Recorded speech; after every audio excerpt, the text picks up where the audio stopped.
Orang terkenal tidak salah dengan ketenarannya, tapi yang salah saat dia tidak menggunakan standar iman dalam ketenarannya. Orang yang kekuasaannya tinggi tidak salah kemudian dia mengejar kekuasaan, tapi yang menjadi salah saat dia tidak melibatkan iman dalam kekuasaannya.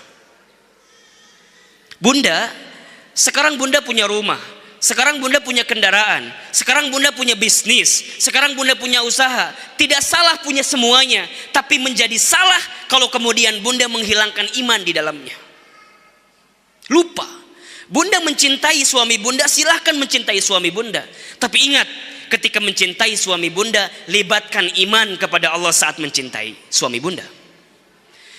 Jadi, ketika Bunda mencintai dunia ini, bukan semata-mata karena Bunda cinta dengan dunia itu, tapi karena Bunda mencintai Allah, sehingga Allah datangkan kecintaan kepada dunia itu. Saya mau tanya, boleh nggak kita mencintai harta itu Bunda? Jawab yang kompak. Boleh tidak? Boleh. Mencintai harta boleh. Tapi jangan menjadikan cinta kepada harta melupakan kita cinta kepada Allah.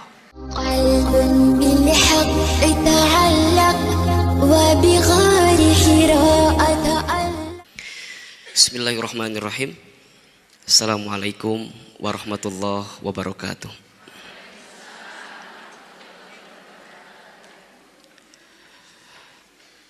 Alhamdulillahirabbil alamin. Wassalatu wassalamu ala asrofil anbiya'i wal mursalin wa ala alihi wa ashabihi wa man tabi'ahum bi ihsanin ila yaumiddin. Rabbi a'udzubika min hamadzatis syayatin wa a'udzubika rabbi ayyahdurun. Subhanaka la ilma lana illa ma 'allamtana innaka antal alimul hakim. La haula wala quwwata illa billahil aliyyil azim.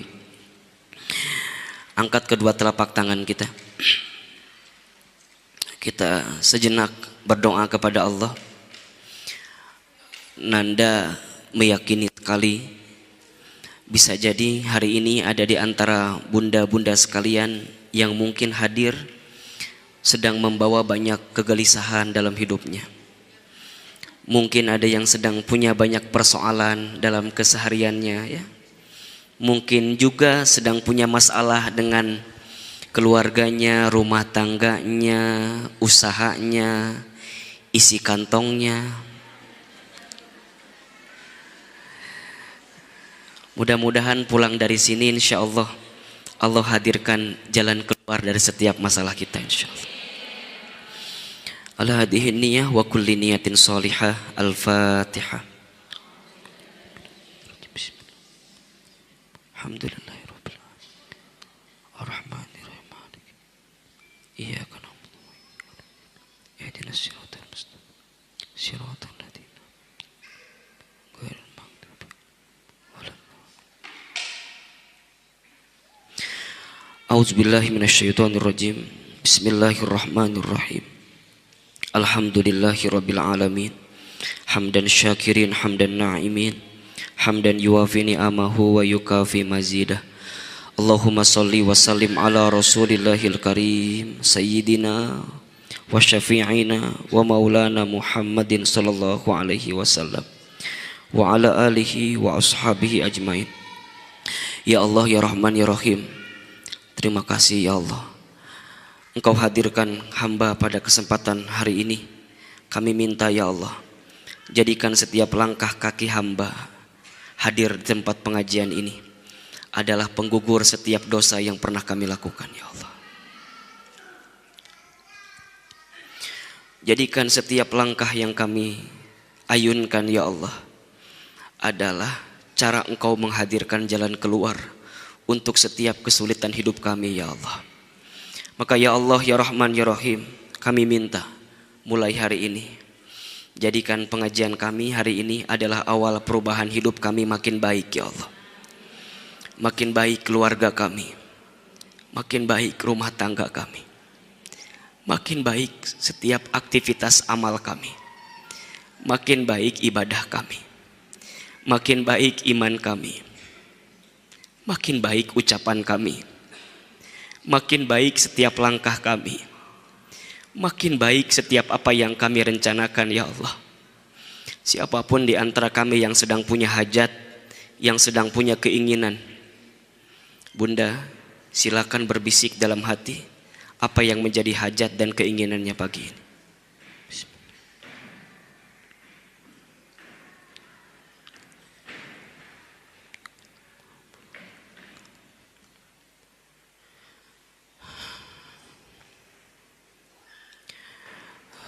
Ya Allah, kabulkan setiap hajat kami, kabulkan setiap keinginan kami ya Allah. Rabbana taqabbal minna innaka antas samiul alim wa tub alaina innaka antat tawwabur rahim. Ya Allah, Engkau tahu isi hati kami, Engkau mendengar setiap doa-doa kami. Tambahkan ilmu kami, tambahkan pemahaman kami, dan kumpulkan kami nanti semua di surga Firdaus. Rabbana taqabbal minna innaka antas samiul alim wa tub alaina innaka antat tawwabur rahim. Rabbi zidni ilman warzuqni fahman raditu billahi rabba wa bil islami dina wa bi muhammadin nabiyya wa rasulah wa bil qur'ani imama. Rabbana atina fid dunya hasanah wa fil akhirati hasanah wa qina azabannar. Subhana rabbika rabbil izzati amma yasifun wassalamun alal mursalin walhamdulillahi rabbil alamin. Baik, kita mulai. Angkat tangan kanannya dulu boleh? Oke, simpan di pundak samping kanannya.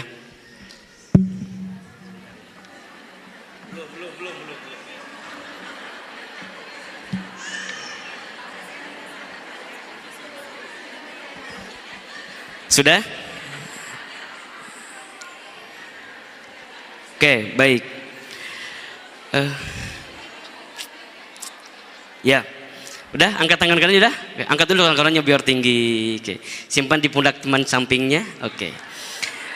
Kemudian ikuti kata-kata saya ya, sahabatku, sahabatku. Mukulnya biasa aja, mukulnya. Tapi suaranya yang kencang, mukulnya biasa saja. Sahabatku, sahabatku,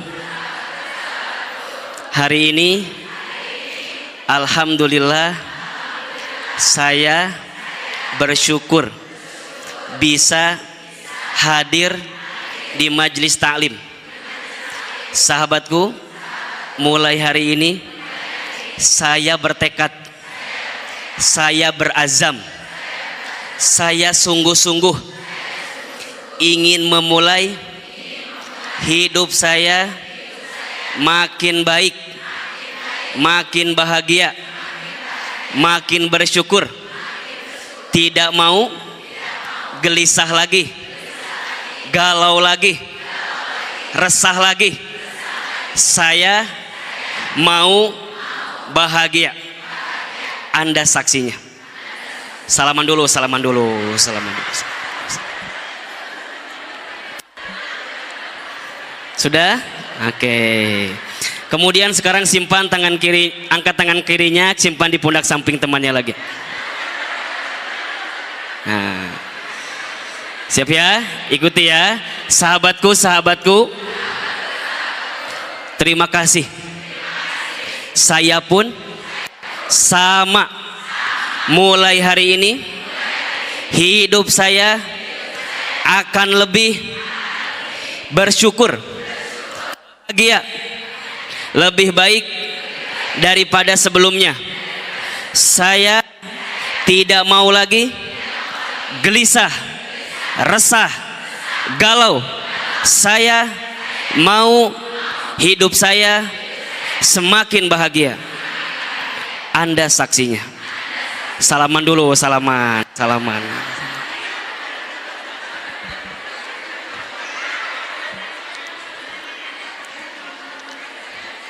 Alhamdulillah.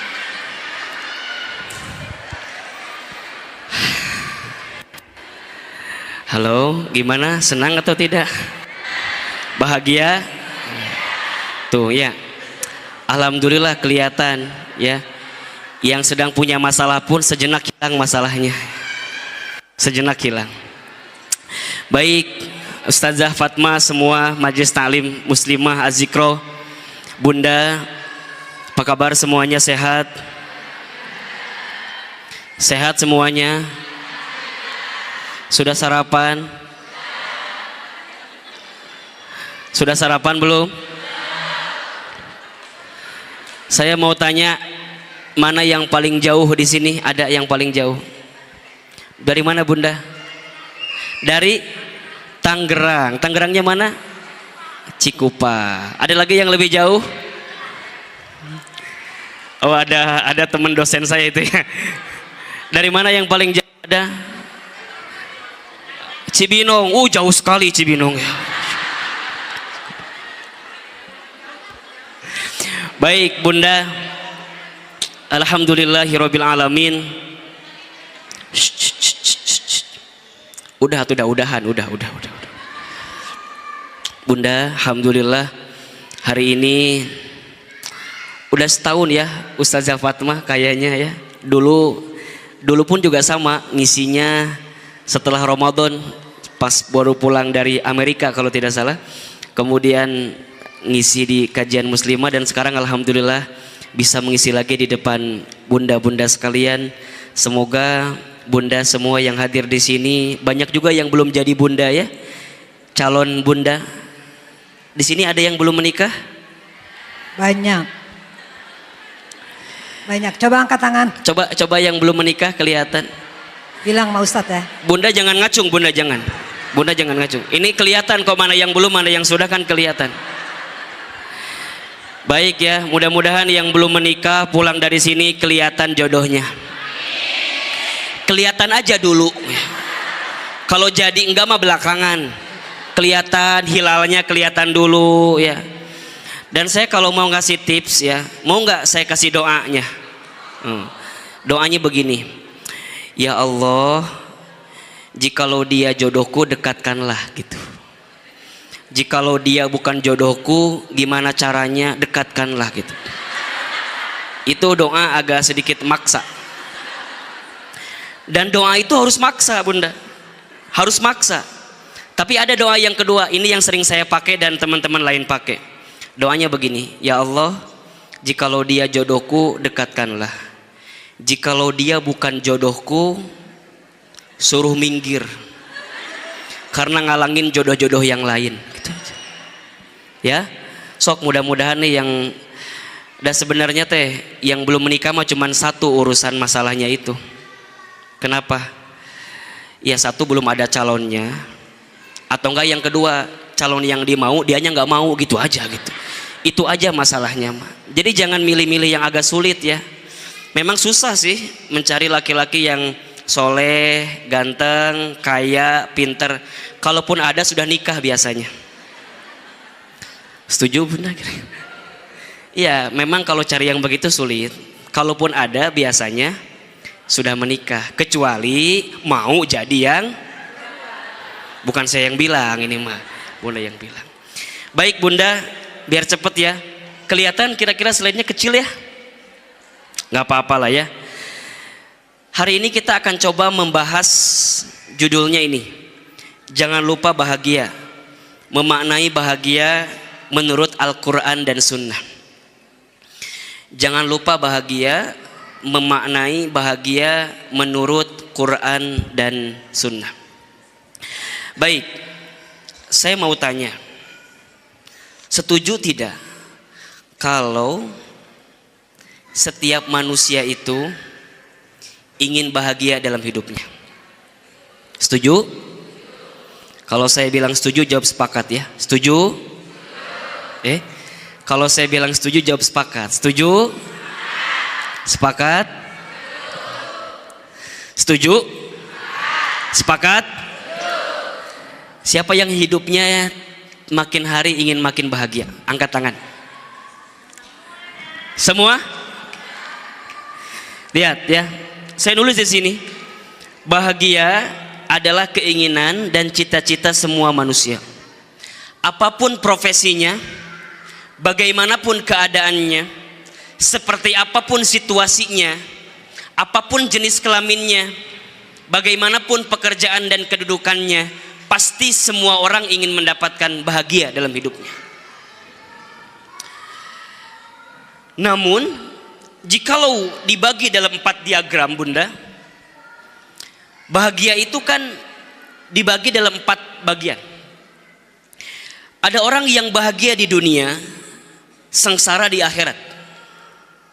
Sebagai orang beriman, kita tahu ya Bunda, bahwa kehidupan kita bukan hanya di dunia saja, tapi kita akan menyongsong kehidupan yang jauh lebih pasti dibanding kehidupan ini. Saya pernah sebutkan sebelumnya, setidaknya manusia akan hidup dalam 4 fase kehidupan. 1, al-hayatu fil arham, kehidupan di alam rahim. Dan kita semua sudah khatam, sudah selesai dengan kehidupan di alam rahim. Mana buktinya Ustadz? Ini buktinya. Sudah lahir segede alaihim semua gitu kan ya. Sudah lahir semua. Alam rahim tidak lama, hanya sebentar. Berapa maksimal? 9 bulan 10 hari. 40 minggu kalau dalam HPL orang yang hamil itu. Kemudian masuk fase yang kedua. Manusia akan masuk al-hayatu fid dunya, kehidupan di alam dunia. Ini belum fase terakhir, ini baru fase tengah-tengah. Setelah kehidupan selesai dunia, maka manusia akan masuk fase yang ketiga, disebut dengan al-hayatu fil kubur, kehidupan di alam kubur. Bunda, saya akan cepat saja ya mengkajinya, biar kita masuk kepada materi intinya nanti. Setelah masuk di alam kubur, itu fase yang ketiga, manusia akan masuk fase yang terakhir. Ini fase pamungkas. Namanya al-hayatu fil akhirah, kehidupan di akhirat. 1, kehidupan di alam rahim. 2, kehidupan di dunia.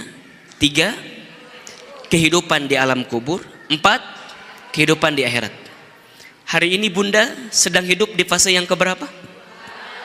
Apa nama kehidupannya? Sebagai orang beriman, kita paham bahwa hidup kita bukan di dunia, tapi ada ujungnya, yakni kehidupan akhirat. Sekarang kalau ada pilihan begini Bunda. Yang pertama, ada orang yang bahagia dunia, sengsara akhirat. Yang kedua, ada yang sengsara dunia, bahagia akhirat. Yang ketiga, ada sengsara dunia, sengsara akhirat. Yang keempat, ada bahagia dunia, bahagia akhirat. Kira-kira Bunda mau pilih yang mana? Yang 1, 2, 3, 4. Jadi mau 4. Apa yang mau 4 Ustaz? Mau bahagia dunia, mau bahagia akhirat.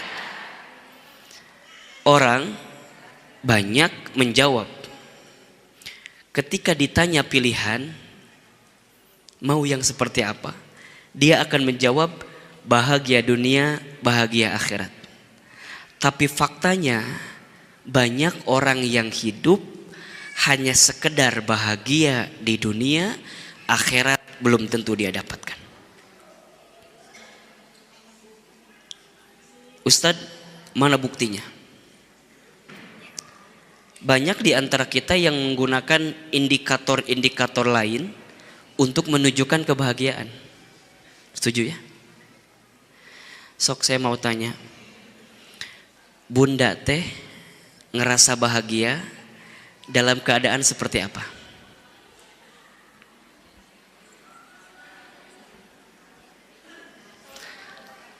Hari ini Bunda bahagia atau tidak? Cius? Cius banget Ustadz.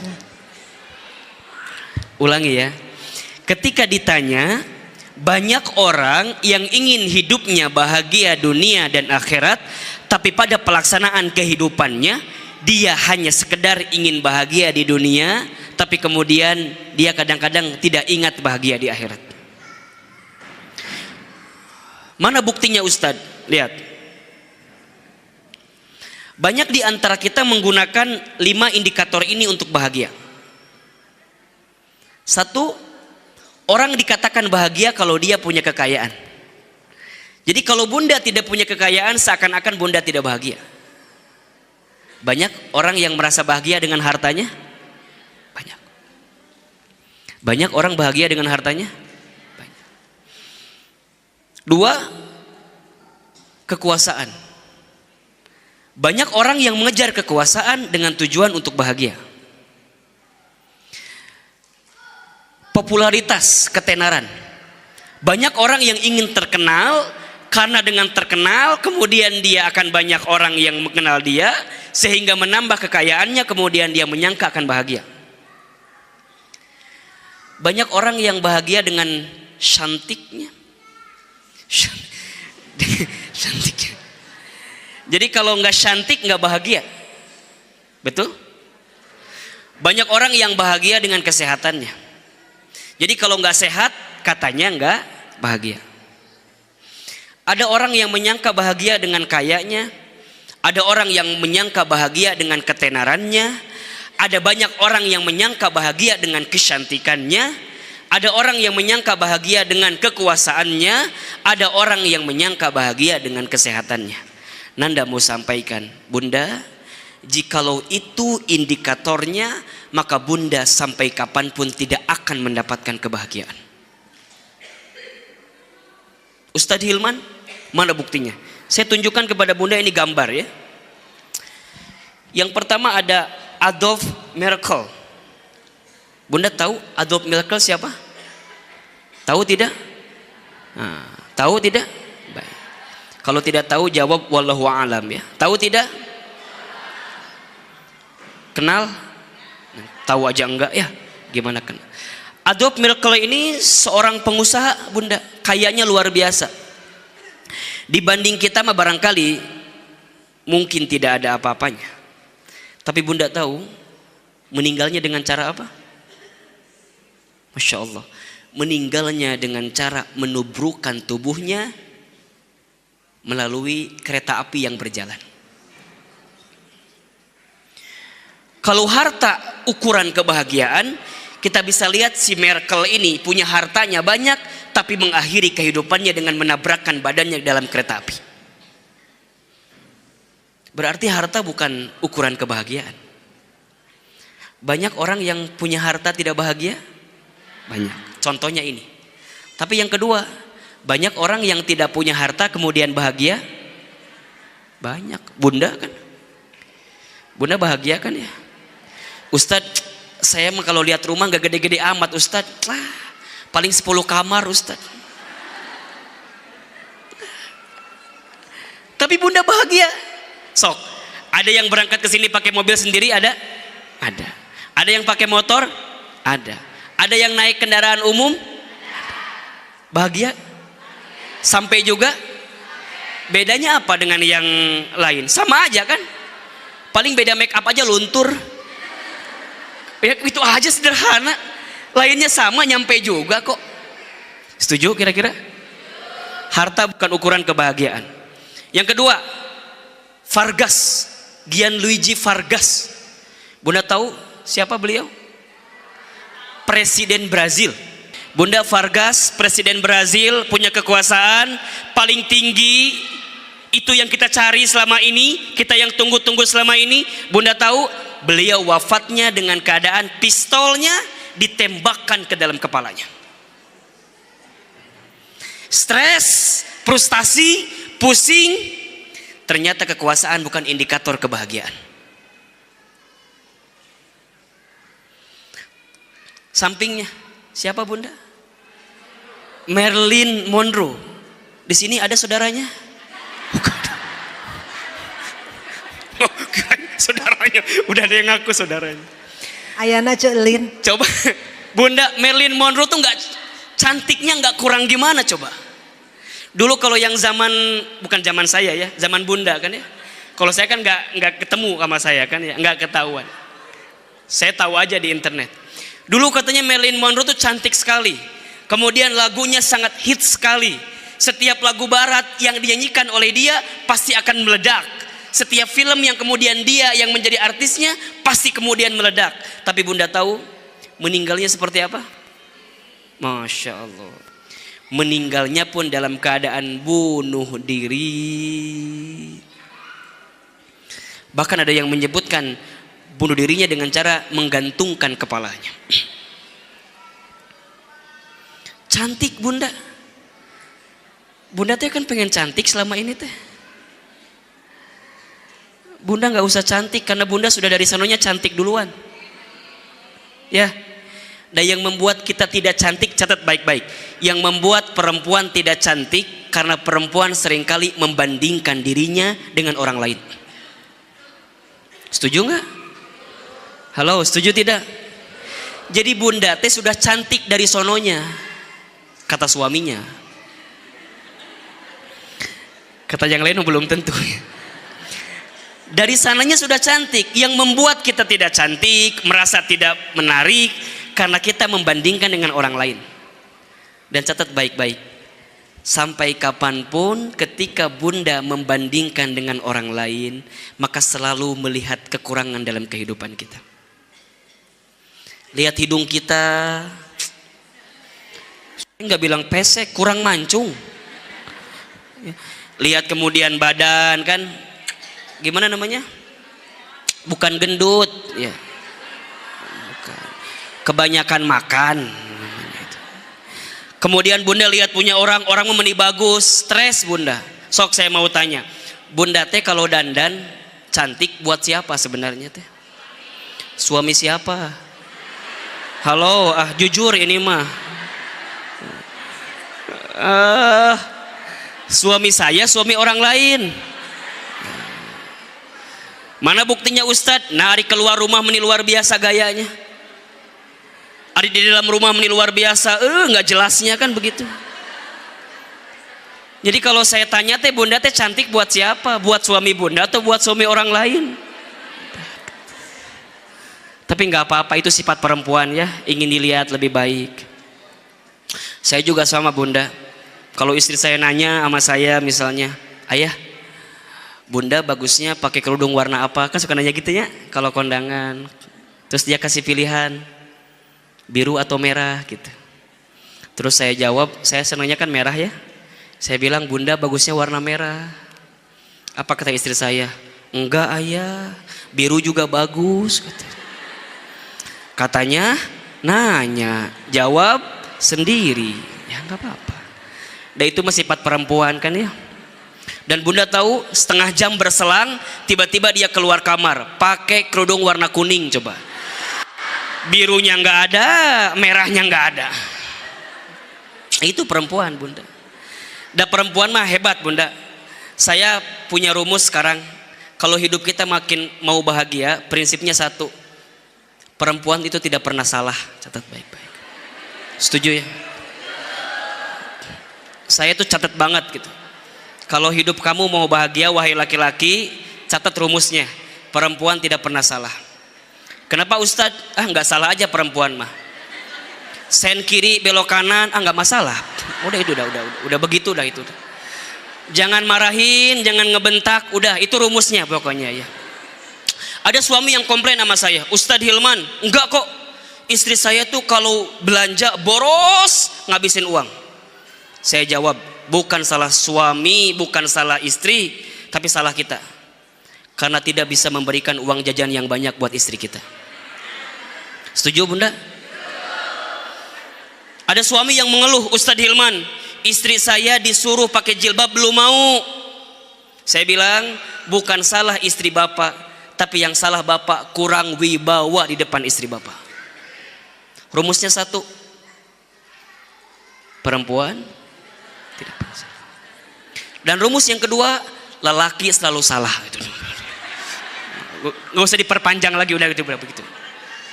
Maka kalau saya bunda, kalau saya lebih baik minta maaf daripada minta izin. Dah, terjemahkan aja itu sendiri. Mau beli ini nggak boleh, susah, udah minta maaf aja. Beli dulu, minta maaf belakangan. Mau pergi ke sini nggak boleh, ya udah pergi dulu, minta maaf belakangan. Mau nambah, minta maaf. Kan udah seuzon dulu kan. Nambah apa ini teh yang jelas. Mau nambah sekolah kan, mau nambah penghasilan, boleh kan ya? Boleh.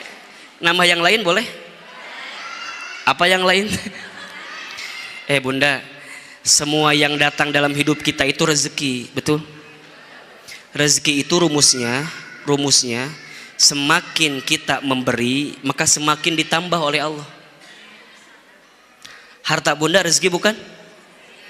Banyak memberi. Senyum bunda rezeki, banyak senyum. Suami bunda rezeki bukan?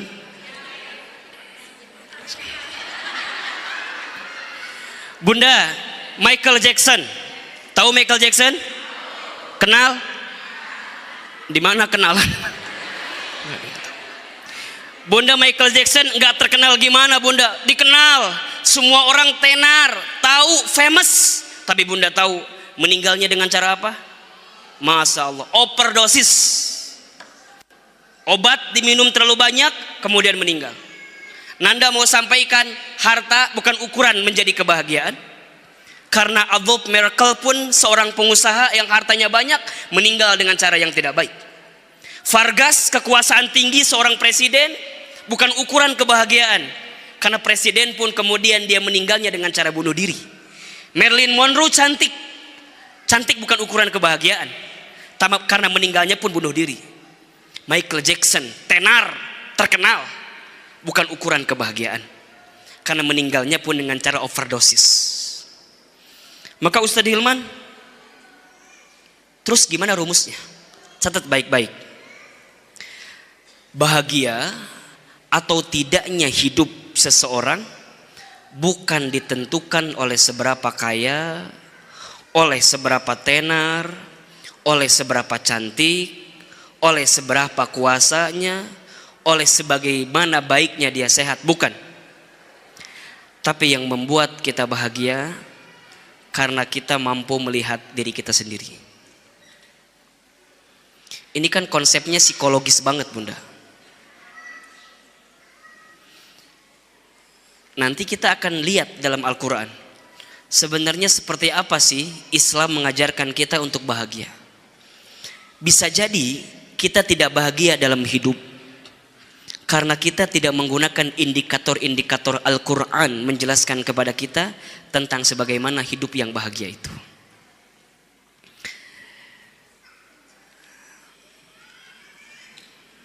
Ustadz Hilman, kalau manusia tidak punya kepastian untuk bahagia, siapa yang pasti akan bahagia? Manusia yang pasti bahagia itu adalah dia yang masih ada iman dalam hidupnya.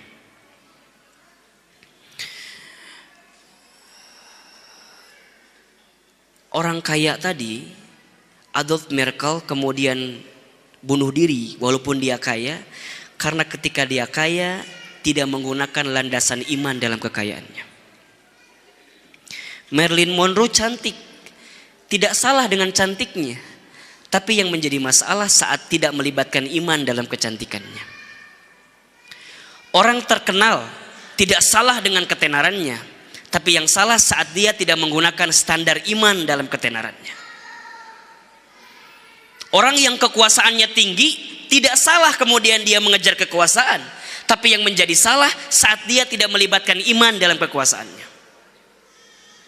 Bunda, sekarang bunda punya rumah, sekarang bunda punya kendaraan, sekarang bunda punya bisnis, sekarang bunda punya usaha. Tidak salah punya semuanya, tapi menjadi salah kalau kemudian bunda menghilangkan iman di dalamnya.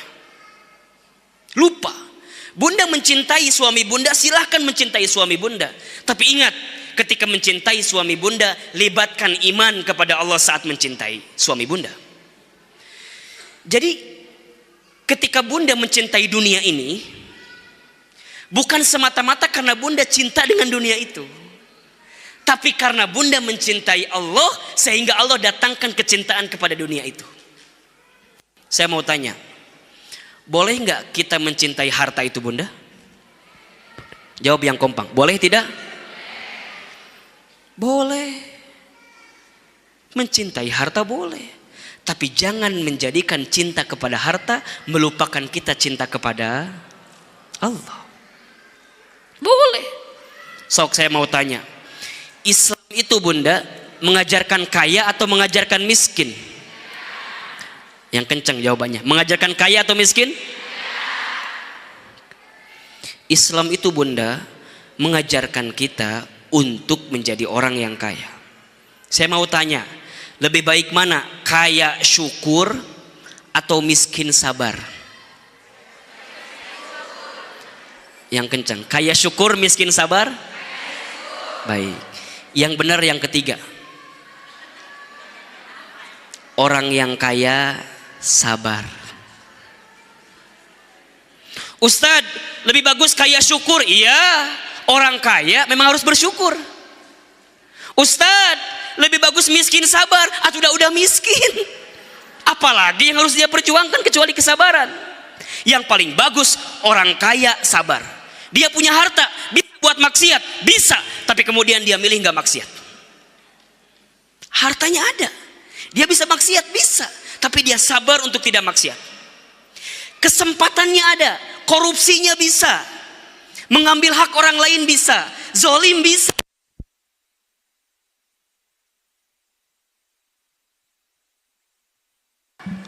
Mati lampu? Gak apa-apa.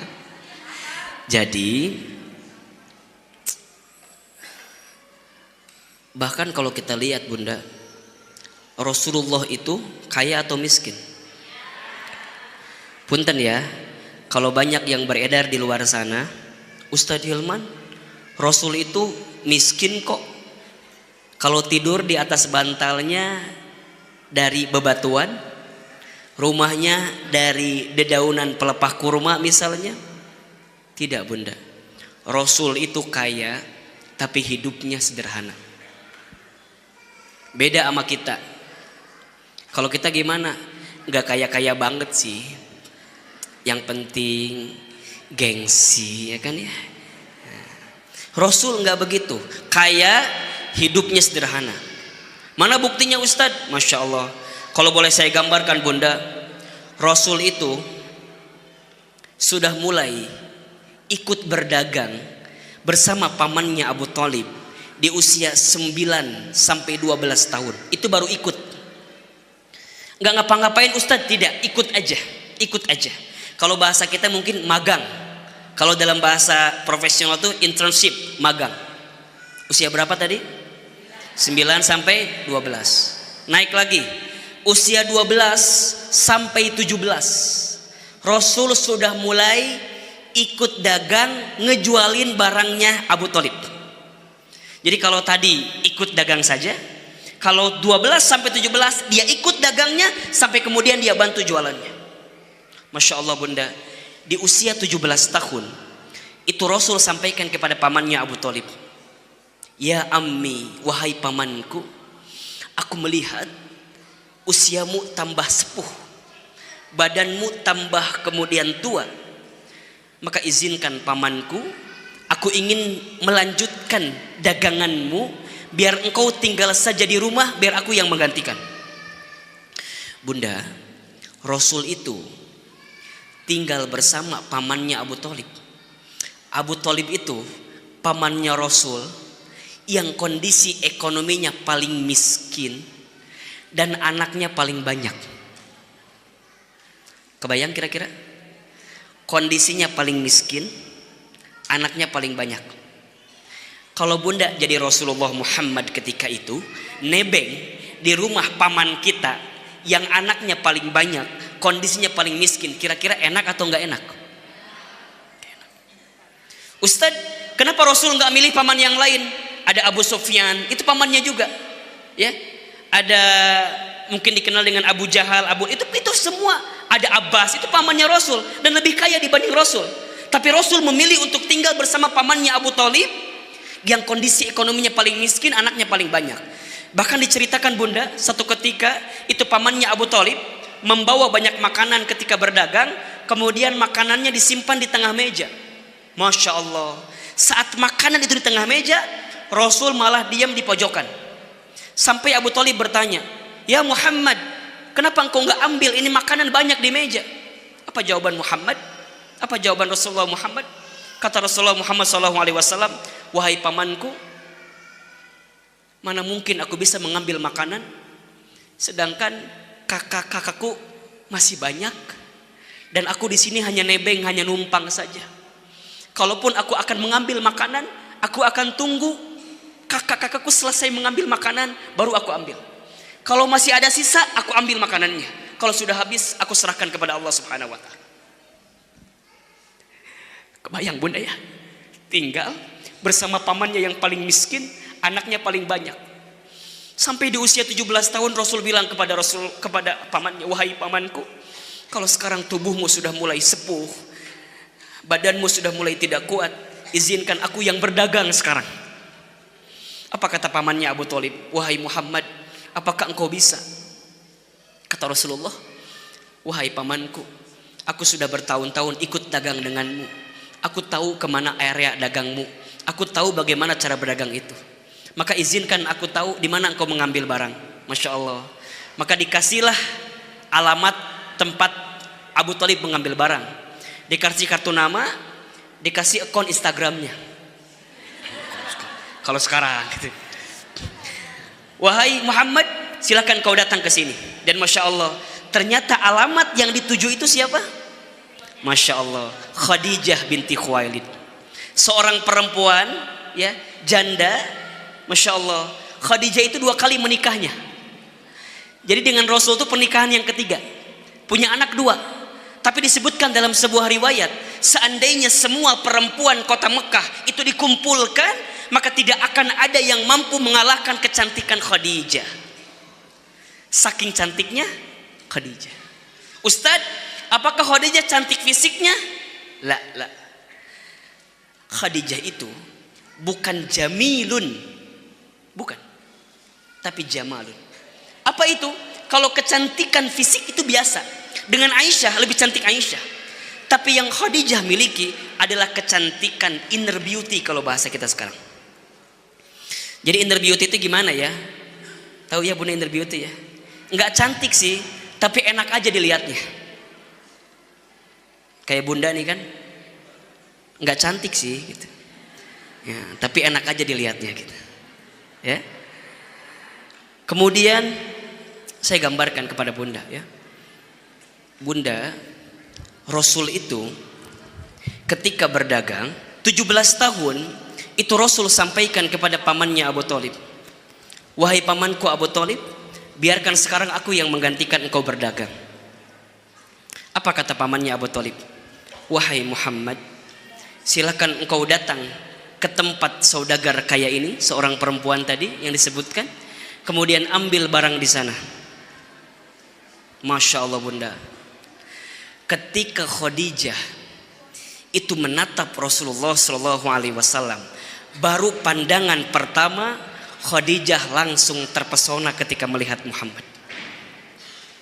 Ustadz, terpesona gimana? Iya, walaupun melihatnya dari jeruji-jeruji gitu bunda, kecil. Jadi nggak ngelihat begini, enggak. Ada tempat yang kalau orang ambil barang itu ada jeruji kecilnya. Masya Allah bunda, di perjalanan dagang pertama Rasul itu luar biasa bunda. Dari sekian banyak orang yang mengambil barang, ternyata omset dagangan yang dibawakan oleh Rasulullah SAW kepada Khadijah itu melebihi semua omset pedagang-pedagang senior lainnya. Jelas kira-kira ya? Dari sekian banyak yang dagang, kemudian Rasul berdagang, mulai berdagang. Perjalanan pertama itu membuat semua terkaget. Kenapa? Karena Rasul dagangnya paling banyak di antara semua. Sampai Khadijah curiga. Kemudian mengutus sahabatnya bernama Maisarah. Maisarah itu laki-laki perempuan? Baik, salah, laki-laki Maisarah itu. Banyak yang mengira karena namanya Maisarah kemudian itu perempuan. Itu laki-laki bunda. Masya Allah. Kemudian Maisarah itu mengikuti dagangnya Rasul. Kok bisa sih? Rasul itu dagangnya kayak gimana? Omsetnya paling tinggi, untungnya paling banyak, mengalahkan semua pedagang lain. Masya Allah. Ternyata Rasul itu dagangnya ada 3 rumus. Apa itu? Jauh, banyak, lama. Itu dagangnya Rasul. Jauh, banyak, lama. Rasul tuh dagangnya dibanding yang lain lebih jauh. Rasul tuh dagangnya dibanding yang lain lebih banyak. Rasul itu dagangnya dibanding yang lain lebih lama. Ustadz, gimana gambarannya? Rasul itu begini gambarannya. Kalau kita ambil barang di Jakarta, kemudian jual di Bandung. Di Bandung, habis barang Jakarta, ambil barang Bandung, kemudian jual di Semarang. Di Semarang, jual barang Bandung, habis barang Bandung, ambil barang Semarang, jual di Surabaya. Di Surabaya, jual barang Semarang, habis barang Semarang, ambil barang Surabaya, jual di Madura. Masya Allah. Kalau yang lain dagangnya, ambil di Jakarta, jual di Bandung, habis di Bandung, balik lagi ke Jakarta. Jelas kira-kira?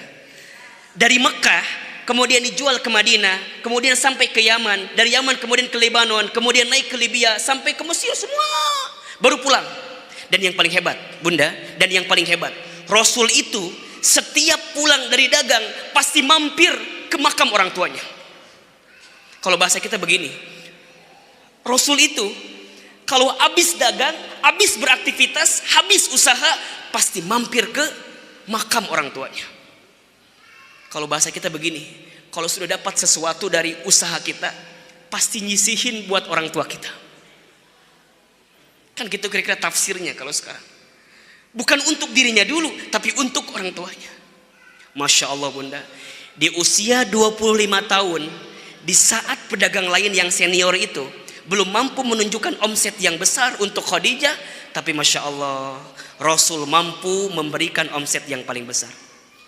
Sampai Khadijah pun tertarik kepada Rasulullah SAW, maka menyampaikan kepada pamannya Abu Thalib, wahai Abu Thalib, aku sedang mencintai seorang laki-laki.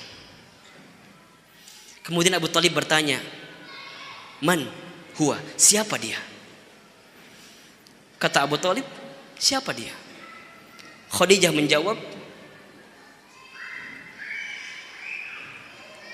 laki-laki itu adalah Muhammad bin Abdullah. Abu Thalib kaget. Kenapa engkau mencintai Muhammad bin Abdullah? Bukankah dia hanya seorang pedagang biasa, laki-laki biasa, dan lain sebagainya? Kata Khadijah, tidak. Aku terpesona kepadanya dengan sifat sikap yang dimilikinya. Salah satunya Al-Amin, jujur.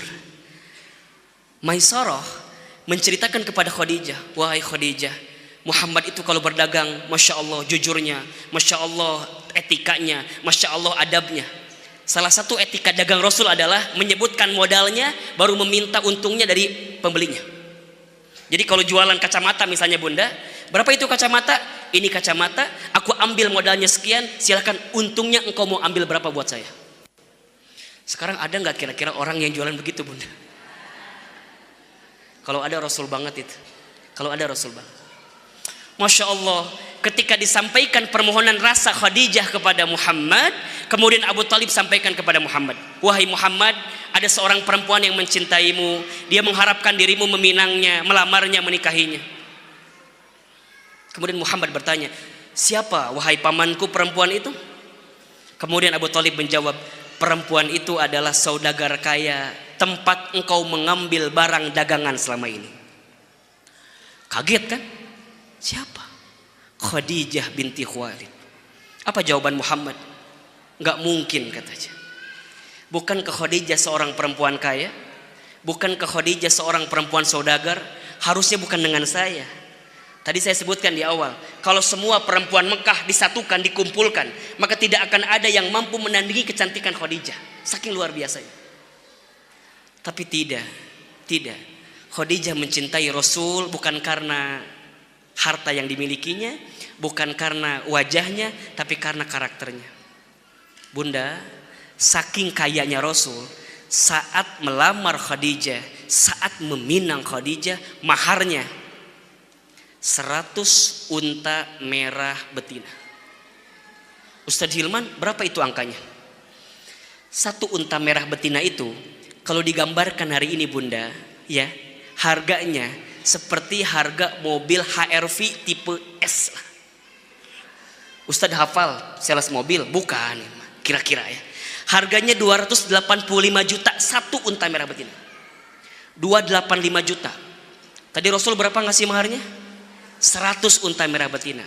Berarti kalau dikalikan 100 berapa? 2,85 miliar. Saya mau tanya, kalau bunda datang calon mantu menjanjikan mahar 2,85 miliar, diterima banget kira-kira? Mungkin kata bunda, cepet-cepet sekarang kalau bisa, jangan nanti. Coba bunda, kalau 2,8 miliar daftar jadi yang kedua, mau atau enggak kira-kira? Mikir dulu katanya. Masya Allah. Bunda, tadi saya lagi cerita bahwa orang Islam itu harus kaya. Orang Islam itu harus kemudian dia punya harta. Tapi kecintaan kepada hartanya jangan mengalahkan cinta dia kepada Allah Subhanahu wa ta'ala. Utsman bin Affan kaya bunda, Masya Allah. Sampai sekarang wakafnya itu masih ada. Dan bunda tahu, di antara yang membuat Utsman bin Affan bisa masuk surga, salah satunya karena dia punya harta diamalkan dengan cara yang baik. Bunda pernah dengar mungkin Abdurrahman bin Auf, seorang pengusaha yang kaya luar biasa. Saat hijrah ke kota Mekah, dia tinggalkan semuanya. Rumahnya ditinggalkan, istrinya ditinggalkan, kekayaannya ditinggalkan, usahanya ditinggalkan. Sampai orang nanya, Abdurrahman bin Auf, engkau gila ya meninggalkan semuanya demi hijrah? Apa kata Abdurrahman bin Auf? Ya, aku yakin ketika aku memilih jalan Allah bersama Rasulullah pasti diganti. Bun, saking kayanya Abdurrahman bin Auf, ketika di Madinah pun penduduk kota Madinah hafal, tahu kalau Abdurrahman bin Auf itu kaya di Mekah. Maka ketika sampai di Madinah ditawari oleh penduduk kota Madinah, wahai Abdurrahman bin Auf, karena aku tahu waktu di Mekah engkau orang kaya, silahkan engkau pilih, mau ladang yang mana, mau rumah yang mana, mau perempuan yang mana. Apa jawaban Abdurrahman bin Auf? La, kalaupun aku mau jadi orang kaya, dhulluni ala suq, tunjukkan saja kepadaku di mana pasar, di mana tempat jualan. Bunda, setahun kemudian, yang awalnya Abdurrahman bin Auf pindah tidak membawa apa-apa, Masya Allah, setahun kemudian Abdurrahman bin Auf jadi orang paling kaya di kota Madinah. Tapi ada yang lain bunda, Qarun misalnya. Bunda tahu Qarun?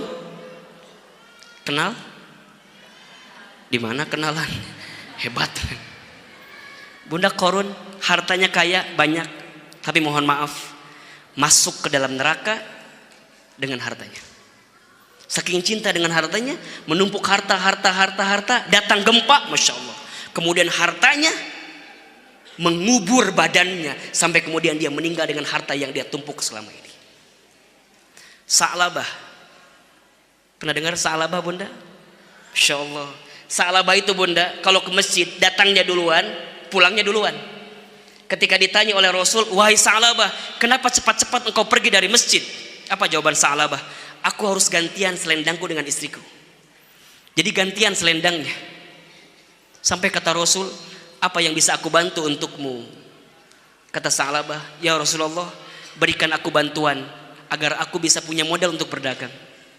Dikasihlah seekor kambing bunda. Masya Allah. Dari kambing satu jadi dua, dari dua jadi empat, 8, Masya Allah, sampai ratusan. Sudah sampai ratusan, Sa'labah nggak nongol di masjid, nggak nampak di masjid. Ditanya sama Rasul, aina Sa'labah? Di mana Sa'labah? Apa jawaban yang lain? Sa'labah sedang sibuk dengan kambingnya. Maka Sa'labah dipanggil, ditanya, wahai Sa'labah, kenapa engkau nggak mau ke masjid? Kata Sa'labah, ya Rasul, aku sibuk dengan kambingku. Kalau aku tidak ada, kambingku akan mati, usahaku akan hancur. Apa kata Rasul? Wahai Sa'labah, bukankah engkau dulu meminta kepadaku untuk diberikan kambing? Sekarang Allah berikan harta. Tapi ingat, jangan membuat hartamu itu jauh dari Allah Subhanahu wa ta'ala. Harta boleh kita cintai, Tapi jangan membuat kecintaan kita kepada harta membuat kita lupa kepada Allah Subhanahu wa taala. Bunda, sayang kita belum bedah ayat dalam Al-Qur'an tentang makna kebahagiaan itu seperti apa. Cuman yang jelas tadi saya sampaikan di awal bahwa kalau indikator bahagia itu harta, bukan jaminan. Kalau indikator bahagia itu paras yang cantik, bukan jaminan. Kalau indikator bahagia itu kekuasaan, bukan jaminan. Kalau indikator bahagia itu ketenaran, bukan jaminan. Orang yang bahagia itu adalah orang yang mampu ada iman dalam kehidupannya. Makin imannya kuat bunda, makin imannya yakin, makin Allah berikan kekuatan untuk bahagia dalam hidup bunda.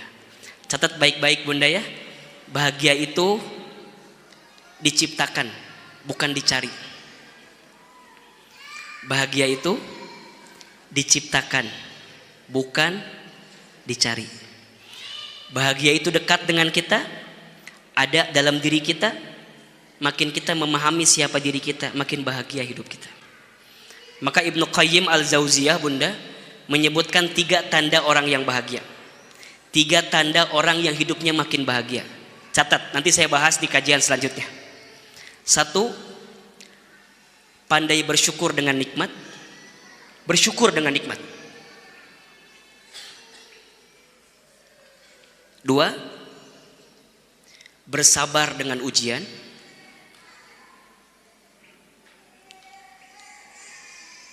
3, bertaubat dengan kesalahan. 1, bersyukur dengan nikmat. 2, bersabar dengan ujian. 3, bertaubat dengan kesalahan. Kalau bunda sudah menemukan 3 indikator ini, maka nanda pastikan bunda bahagia dalam kehidupan.